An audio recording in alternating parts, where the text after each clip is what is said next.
Alright, all praise to the Most High Yahweh and to His Son, my brother, Amashiach, Yahushai. Peace and blessings to my brothers and sisters from the Israelite tribes. Alright, in this video, we're going to go over a great comment or questions that somebody asked me about the subclades. So let's get into it.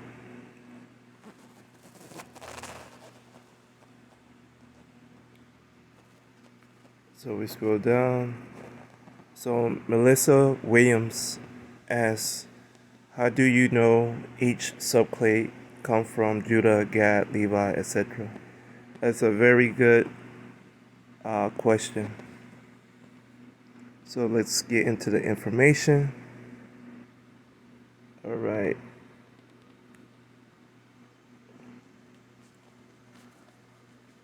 So basically we get into scripture because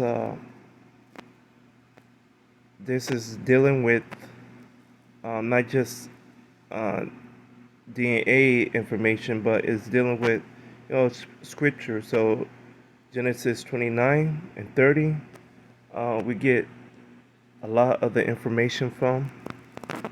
Of course, all the sons are not born in at this point. Benjamin is born later on in Genesis 35, but other than that, all the others are born in between this period of time. So when we have this information dealing with time, we have to understand, that that's what we are dealing with YDNA information is a timestamp and order system. So as you can see, Genesis 29, and it's basically at the end point of this chapter into 30. So, and then we move on from that point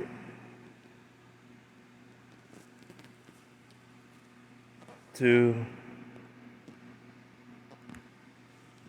the obvious. So we get into the chart system, to back up the understanding.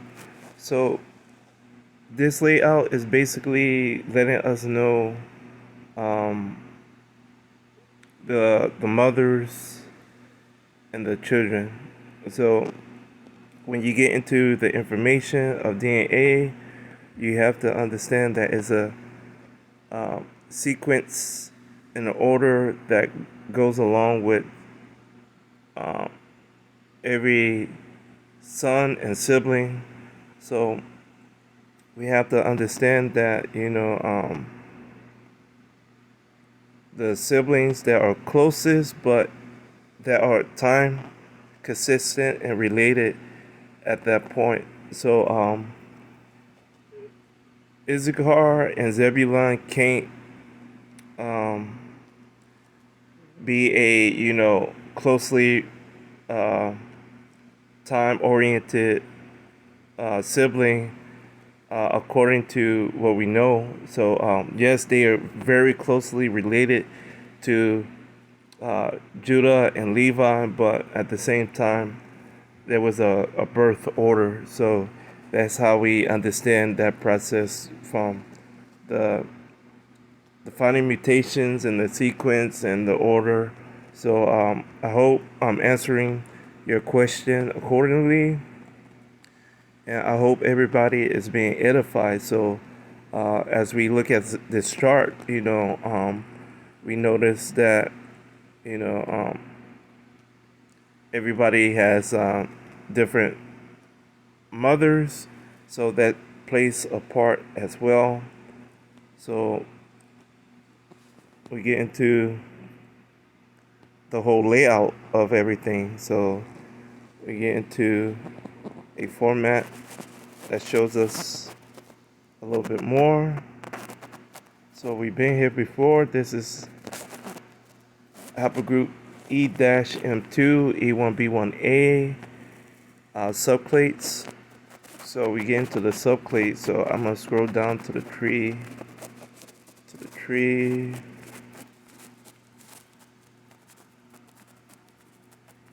So these are just the sample information that they put together.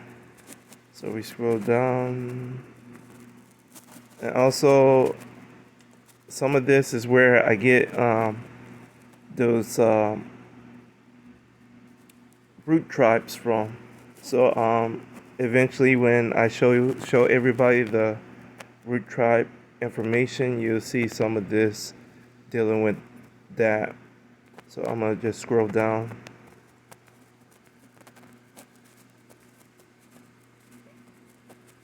So these are what the person is asking about. These are the subclades. So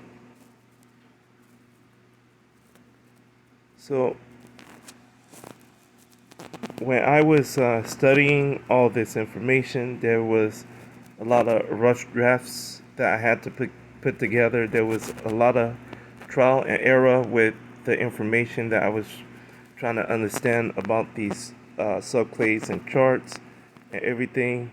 So, like I said before, I was unaware of the information dealing with pages.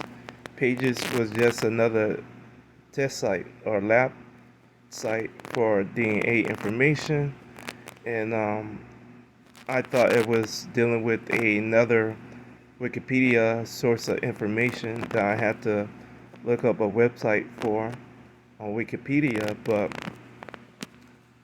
that wasn't the case. That was dealing with information and a professor. And so once I understood that, I started to go back over other information that, things that I normally do to make sure and to double check or triple check information, because we want to be as right and accurate as possible.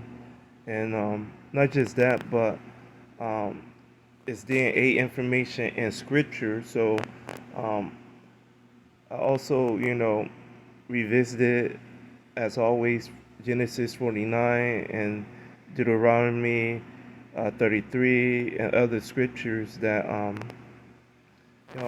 give me a understanding about what I'm looking at or what I'm looking for. So I did that. I was also, I kept studying camp video, because certain camps, they often get into different tribes in Africa, and how these are Israelites over there versus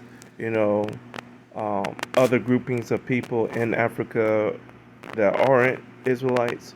So I just make sure I cover all my bases with the information, and I was like, okay, am I ready for a root chart to be made? Am I ready to have a country in a ethnic group or tribe from that region to represent um, the diaspora of the scattered?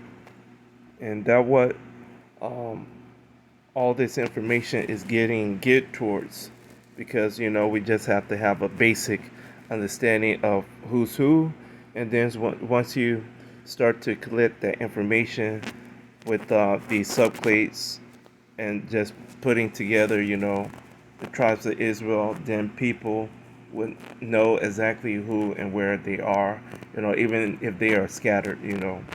So and all I wanted was to just get at least one ethnic group or tribe per subclade, and not let's say not per subclade, because like a lot of these are just groupings of the same tribe of Israel, but per branch, I want to say.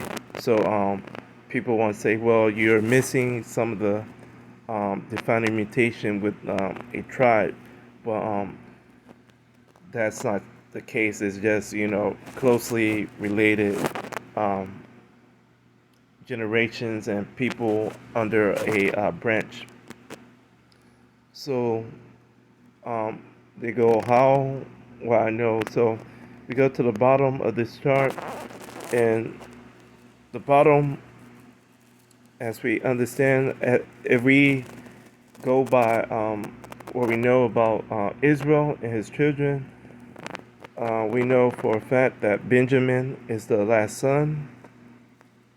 And then we scroll back up, and we know for a fact that Reuben starts at E1B1A, 1A, 1.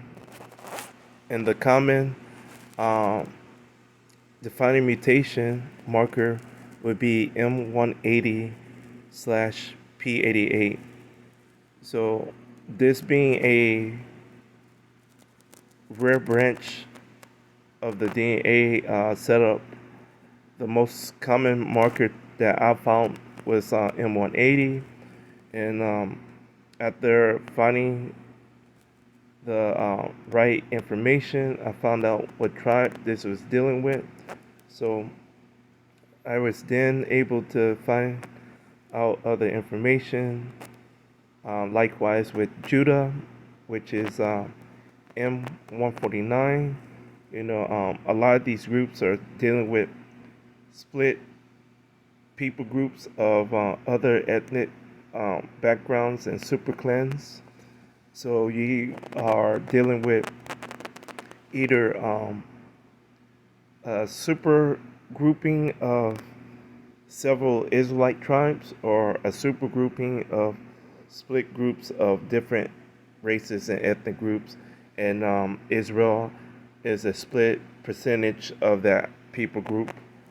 Like the Dogon, Israel is split of that group, and then the other half is Ishmaelites. So, we know that Judah is M149, Levi M16 or M116.2. So knowing that information, we scroll down to my information.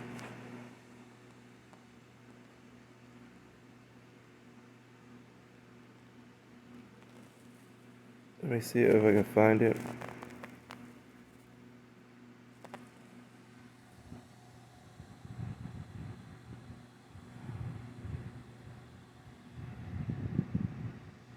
Okay. So in my grouping, the most common defining mutation is M191 slash P86. And that's dealing with the tribe of Gad.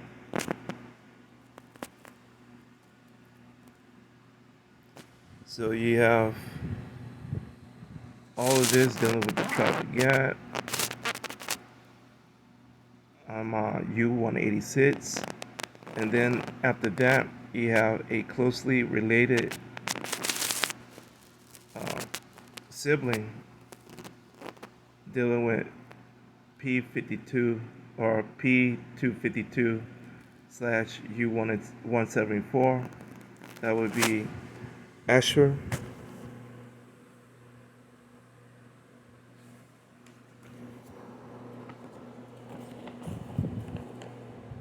So we just fill in the in-between information from those points of understanding, because like I said, this is a system based off timing. So I look at Y-DNA information, autosomal percentages and admixtures. I look at it as a time measurement rather than ethnic percentages of people So that's how I read DNA information, and so we just fill in the blank for people that are wondering um, about the layout. So Y-DNA is dealing with mostly all the sons of Israel, and so the 12 tribe chart of Israel and the Americas are dealing with, sons and tribes. So you have Joseph children being blessed. So you have Ephraim and Manasseh, or Manasseh and Ephraim, and uh, that's great and all, but we are dealing with, paternal makeup of the sons now. So once we have that understanding that this charting that I'm doing is dealing with a white DNA structure, then you have an understanding of who and where is Dan. So we have information dealing with Dan, and now we just have information dealing with Joseph, because in the white DNA understanding, twins are very closely related. So there's no basic, difference in the subclades. It's just, their children information. So now that we know that, okay, Benjamin is the last haplogroup, the one above Benjamin is dealing with, yes, Joseph.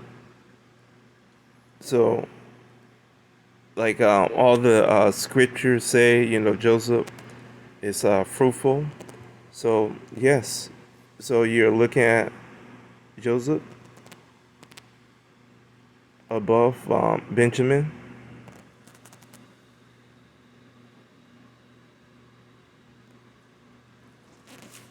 That's why you have these little markers going out and in.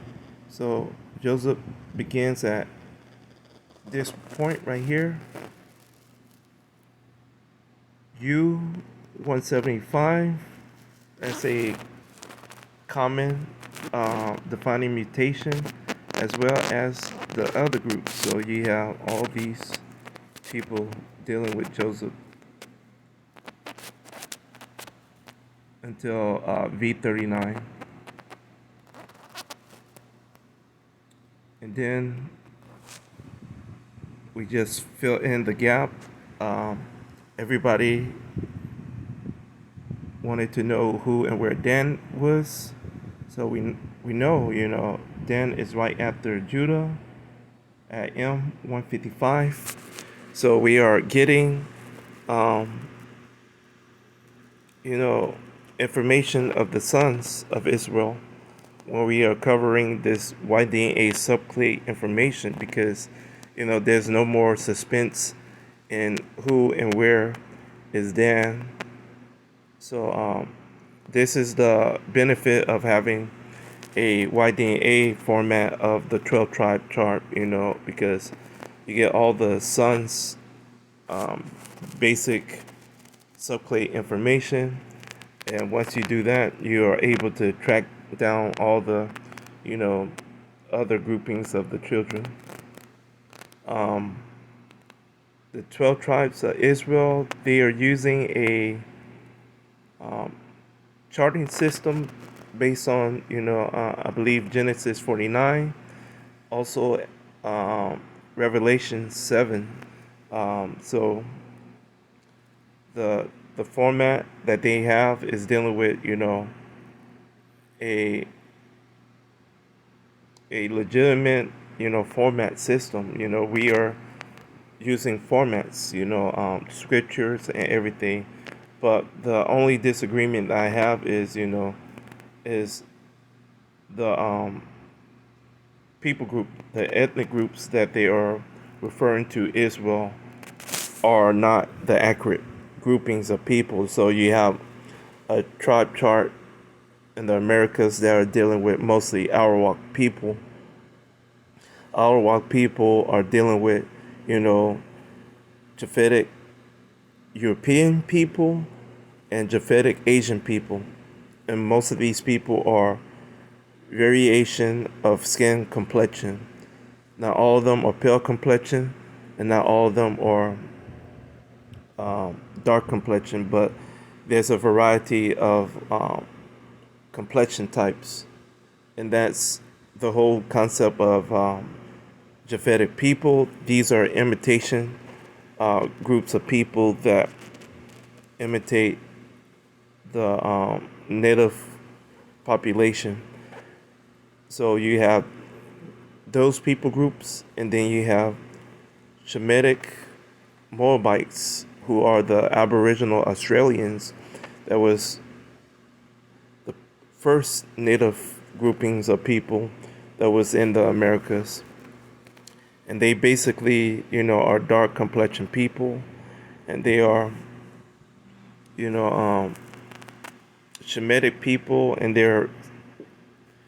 they are representative of the CYDNA groupings of people.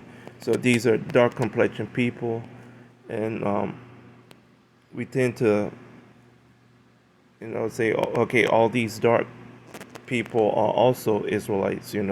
So that's why they get that native terminology of saying, you know, Native Americas or Native Americans of North, Central, and South America, because they look at this skin complexion type, and that's all right. But the understanding is, by now as Hebrew Israelites, we should already know that most of the people that we are associating with all these different races of people are technically still dark complexion people.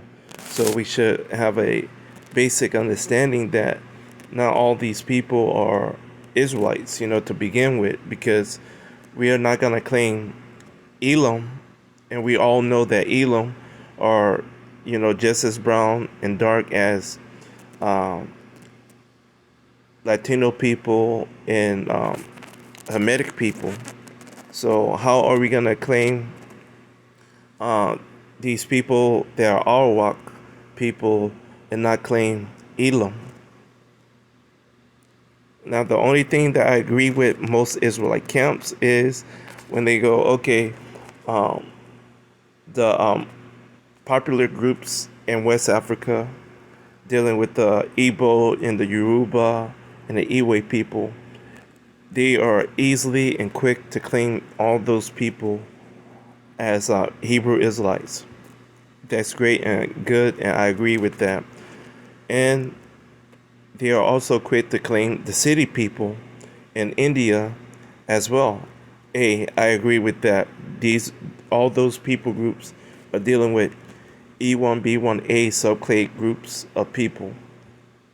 They've been DNA tested, and I agree with that. But other than that, all the other people, in the Americas and other regions, they also been DNA tested, and they also are, highly populated groups of the obvious people from Asia and Europe. So how and why are we gonna, build a chart system around those people groups based off, information that is sketchy? I don't know, but the scriptures, when we go into the scriptures and everything, I agree with all that information, with the Genesis 49, because some of this, the layout of this information is dealing with Genesis 49. Some of it is just dealing with YDNA information. Some of it is dealing with other scripture information. So we just can't discount, a lot of stuff and say, okay, it's not good information. I'm telling everybody to collect as much information about everything to where we know for sure. And then we could always go and say, okay, let the Spirit bear witness. And that's all we are asking, for the total understanding, you know. So once again, I hope this information been edifying, and I hope this was the answer that everybody will receive. Other than that, it won't stop me from making DNA information videos. And like always, I want to say all praise to the Most High, Yahweh, and to His Son, my brother, Amashiach, Yahushai. Peace and blessings to my brothers and sisters from the Israelite tribes. Once again, please leave the comments, and thank you for the views. And hopefully I can reply to all the comments, and just leave a comment according to the community guidelines, and we'll be all good. So once again, I just want to say peace and thank y'all.